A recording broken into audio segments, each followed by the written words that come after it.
El leasing es un mecanismo de financiación mediante el cual una entidad financiera, ya sea un banco o una compañía de financiamiento, por instrucción de un cliente adquiere un bien capital, el cual va a estar bajo propiedad de la misma entidad financiera. Y esta lo que se va a encargar es de entregárselo al locatario o arrendatario el arrendamiento, ya sea financiero u operativo, para su uso y goce por un tiempo determinado. Esto a cambio de un pago periódico denominado canon. Hay que tener en cuenta que al término del contrato de leasing, el arrendatario puede tener la opción de comprar el bien arrendado como puede que no, porque esto depende del tipo de leasing que se vaya a incluir.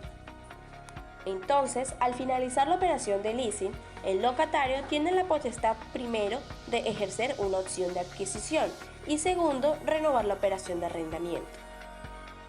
El leasing más que todo es fundamental para la compra de bienes de capital, por ejemplo, maquinaria, inmuebles, instalaciones, etc. La característica principal de los leasing es que jurídicamente se consideran como un alquiler, mientras que en materia financiera son considerados como una compraventa, porque al finalizar el contrato el objetivo es adquirir el bien. Entonces, a pesar de que este bien es propiedad del arrendador hasta que finalice el contrato y se haga la compra, desde un punto de vista de contabilidad, este bien ya hace parte de los activos del arrendatario y por eso va a aparecer también dentro de sus estados financieros, mientras que para el arrendatario contablemente le va a aparecer es como una venta desde el momento en el que se firmó el contrato. Entonces el tratamiento contable para el leasing es similar al de como si se hiciera una compra de un bien con un préstamo, y este bien en este caso sería utilizado como una garantía.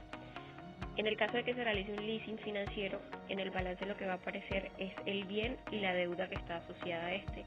Y si se realiza un leasing operativo, no va a aparecer ninguna deuda en el balance, sino que solamente va a aparecer el gasto de arrendamiento. Este tipo de contrato está sujeto a varias características, como por ejemplo que normalmente las cuotas suelen ser fijas, pero puede existir la posibilidad de que sean variables y con intereses. Otra característica es el valor residual, el cual se refiere al valor que tendrá el bien al término de su uso.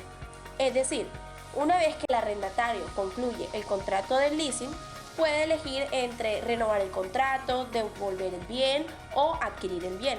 Entonces, el precio que el arrendatario tiene que pagar por ser el dueño de ese bien se le denomina valor residual. Otra característica es la garantía, que esta suele ser el bien objeto del leasing.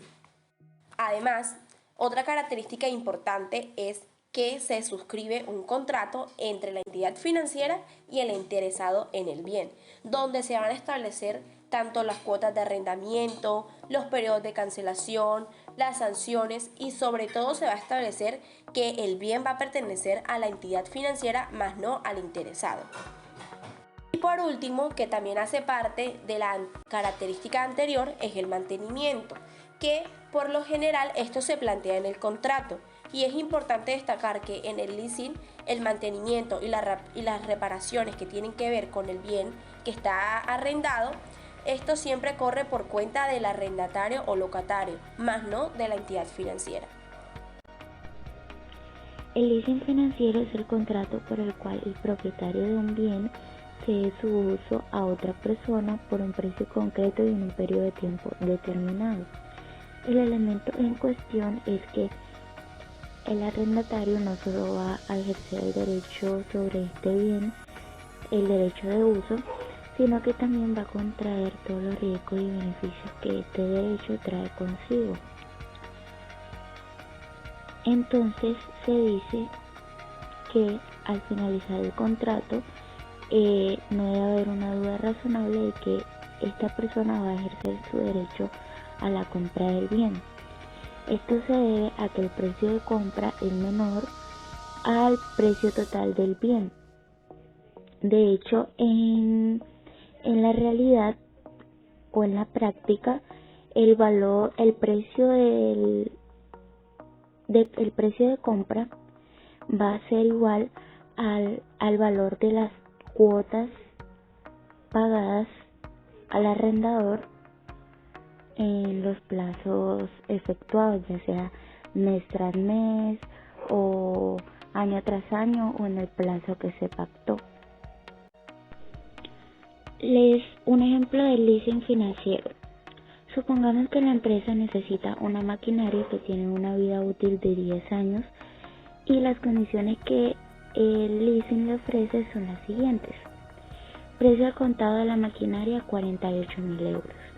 Número de cuotas a pagar 47 más la opción de compra. Y el importe de cada cuota, incluida la opción de compra, son 1.000 euros más los intereses calculados al 4%. Al momento de pagar la última cuota, que sería la 47, ya habremos pagado 47.000 euros y tendremos derecho a ejercer pues nuestra opción de compra sobre el bien, pagando los otros 1.000 euros que serían la opción de compra. Esto vendría siendo muy razonable y se dice que es lo más normal que se ejerza esta opción de compra, teniendo en cuenta que a la maquinaria le quedan otros 6 años de vida útil. A esto se refiere cuando se dice que no debe haber una duda razonable. El leasing operativo. El leasing operativo es un contrato por el que el propietario de un bien mueble cede su uso por un tiempo determinado a cambio de un precio concreto y en un periodo de tiempo determinado.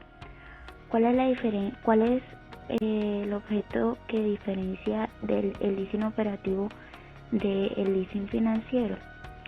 Que el arrendador, en este caso el propietario del bien, asume todas las obligaciones de mantenimiento según lo acordado. Un ejemplo de esto dice: la empresa necesita una maquinaria para acometer un proyecto que va a durar 3 años. Es bastante cara y no va a amortizar la inversión en un periodo de tiempo tan corto, así que prefiere alquilarla. La empresa propietaria le ofrece la posibilidad de pagar una cuota que, aunque es un poco más alta, incluye el mantenimiento de la máquina. De acuerdo con el artículo 2 del decreto 1787 del año 2004, existen dos modalidades de leasing habitacional. Una destinada a la vivienda familiar y la otra a la vivienda no familiar, donde una entidad autorizada entrega a un locatario la tenencia de un bien inmueble para destinarlo ya sea a su uso de vivienda familiar o vivienda no familiar, a cambio de un pago de un canon periódico durante un plazo establecido, cuyo vencimiento el bien se le restituye a su propietario o se le transfiere al locatario si es que existe la opción de adquisición dentro de su contrato. Diferencia entre el leasing habitacional y el crédito hipotecario. El leasing habitacional es un contrato de arrendamiento que se realiza entre las dos partes, la persona interesada y la organización inmobiliaria, con la opción de compra del inmueble. Sin embargo, la institución financiera es dueña de la propiedad hasta dar por terminada la transacción financiera. Mientras que en el crédito hipotecario es aquel que le permite al cliente adquirir la vivienda e incluirlo en su patrimonio, pero este es hipotecado al banco. Es decir, si no se realizan los pagos correspondientes, la entidad está en derecho de quedarse con el inmueble a cambio del dinero. ¿Cuál es la diferencia entre un leasing y un crédito? Mientras que en el leasing tiene como condición esencial la entrega de un activo de propiedad de la entidad autorizada al locatario para su uso y goce, en el crédito lo que se entrega al cliente es dinero, bien fungible. El beneficiario del crédito debe devolver el dinero junto con los intereses generados por la operación. En el leasing, la existencia de un activo de propiedad es la esencia de la operación de arrendamiento. En el crédito no existen bienes de por medio y si ellos se presentan son como garantía o respaldo de la operación crediticia. En la operación de leasing se pacta el uso y no hay traslado de la propiedad del bien entregado en arrendamiento durante el plazo del contrato.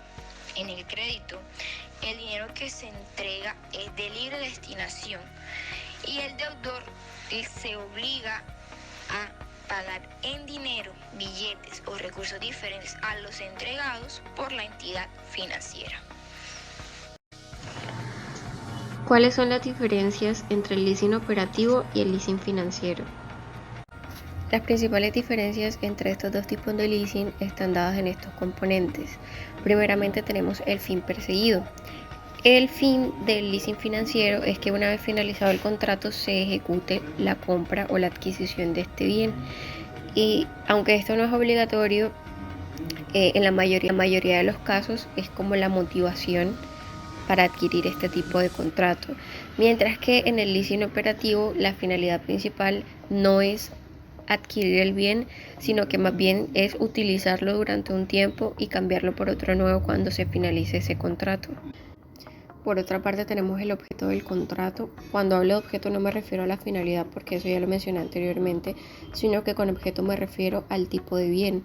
En el caso del leasing financiero, este puede recaer tanto sobre bienes muebles como bienes inmuebles.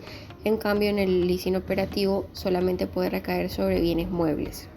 En cuanto a los sujetos que lo integran, el leasing financiero tiene que estar afecto o sujeto a una actividad económica. Por lo tanto, los sujetos que pueden actuar dentro de esta únicamente son personas jurídicas, mientras que en el leasing operativo no es necesario que esté sujeto a una actividad económica y por lo tanto puede ser contratado por personas jurídicas y también naturales. En cuanto a la duración del contrato, para el leasing financiero en bienes muebles es de 3 a 5 años y para bienes inmuebles de 10 a 20 años, aunque esto puede variar de acuerdo a la vida útil del bien. Y para el leasing operativo la duración es de 1 a 3 años. También es importante resaltar la opción de compra, puesto que es una de las cosas que más caracteriza al leasing, y es que en el leasing financiero, una vez que se finaliza el contrato, el arrendatario tiene la opción de comprar el bien o no es necesario hacerlo, aunque en la mayoría de los casos esta es una de las razones principales por las que se efectúa este tipo de cosas, para que una vez finalice el arrendatario pueda tomar la adquisición del bien. En el leasing operativo en ningún momento se incluye esta opción de compra, sino que una vez que se termine el contrato, el arrendatario debe devolver el bien o por el contrario puede hacer una renovación de contrato. Otro de los puntos que más diferencia a estos dos tipos de leasing son los gastos de mantenimiento, porque en el leasing financiero estos gastos no están incluidos dentro de las cuotas, mientras que en el leasing operativo dentro de las cuotas sí se incluyen los gastos de mantenimiento y reparación, a menos de que entre las dos partes hayan acordado que no va a ser así, sino que va a ser un gasto aparte.